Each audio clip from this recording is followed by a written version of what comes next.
Hi friends, అందరూ ఎలా ఉన్నారు? బాగున్నారా? నేను బాగున్నాను. ఈరోజు వీడియో ఏంటంటే నేను కారం పట్టించానండి. ఇదేమో కూరల కారం, అమ్మమ్మలో నాయనమ్మలో సాంబార్ కారం అంటారు దీన్ని. దీంట్లోనే అన్ని ఐటమ్స్, పసుపు అని, ధనియాలు, ఆవాలు, మెంతులు, జీలకర్ర అన్నీ వేసి ఇది పట్టిస్తారు. అది స్టాక్ పెట్టుకుంటారండి. మన ఊళ్ళల్లో అయితే స్టాక్ పెట్టుకుంటారు.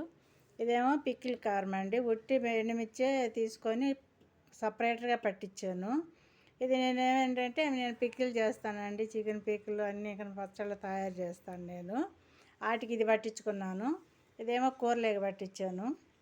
చూడండి ఎంత స్మెల్ వస్తుందో. అన్ని ఐటమ్స్ వేసి పట్టించేసరికి మంచి స్మెల్ వస్తుంది. ఇది కూరల్లో కూడా ఇక మనం ఏం మసాలా వేసుకోకుండా అల్లం వెల్లుల్లి పేస్ట్ ఒకటి వేసుకుంటే మనకు కర్రీలో సరిపోతుంది. ధనియాలు కూడా దీంట్లోనే వేసాం కాబట్టి ఈ విధంగా మనకి ఈ కారం వేసి వండుకుంటే మంచి స్మెల్ వస్తుందండి.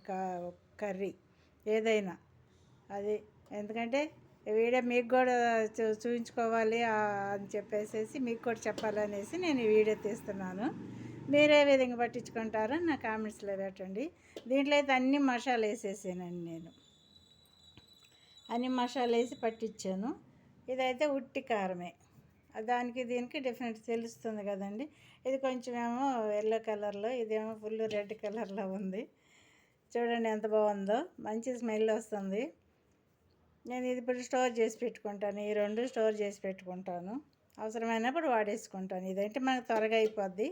పికిల్ కూడా నేను పికిల్ పెట్టినప్పుడు ఇది వాడతాను. నేను షాపుల్లో కారం కొంచెం కలర్గా కనపడుతుందని నేను ఈ విధంగా ఎండుమిర్చి తీసుకొని ఈ విధంగా పట్టిస్తాను. నేను